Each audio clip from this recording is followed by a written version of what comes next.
gestion de la crise du Covid-19 vue de Chine. Comme chacun sait, le premier cas de ce qu'on qualifie aujourd'hui de Covid-19 a été détecté à Wuhan. La Chine fut donc le premier pays impacté. Au-delà des contaminations mortelles à travers le monde, cette crise sanitaire déstabilise l'équilibre des pays et fait apparaître au grand jour leurs limites et leurs capacités. En parcourant les médias internationaux durant cette période sensible, je reste estomaqué par la nature des critiques formulées à l'égard de la Chine. Cela ressemble à un mauvais film de science-fiction par rapport à ce que je vis en réalité sur place. Comment peut-on expliquer une telle différence de perception?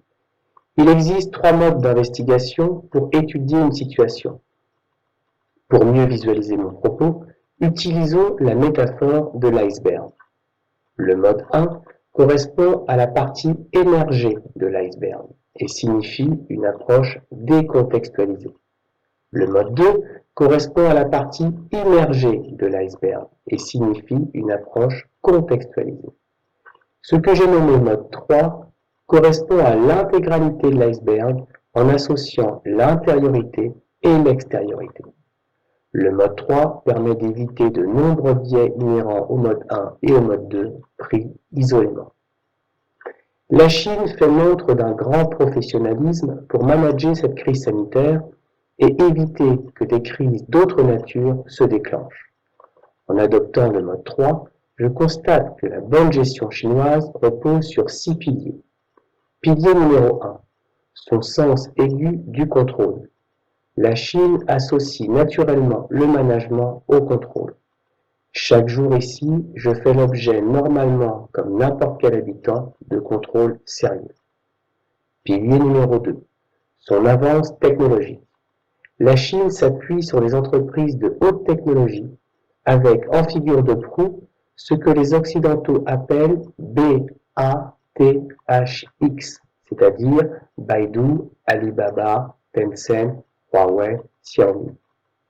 À titre d'illustration, Alibaba et Tencent ont réussi en moins de 20 ans à se hisser parmi les 10 premières capitalisations boursières au monde.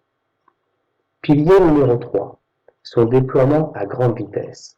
La Chine dispose d'une puissance logistique fulgurante.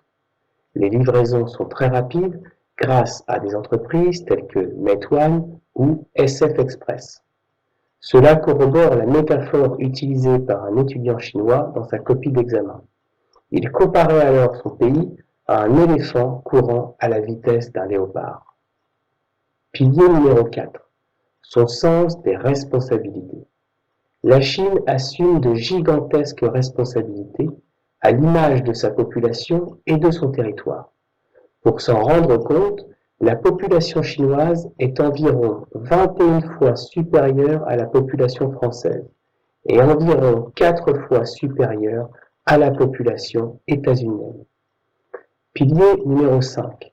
Sa focalisation sur la société. Au quotidien, je vois que la société prime l'individu.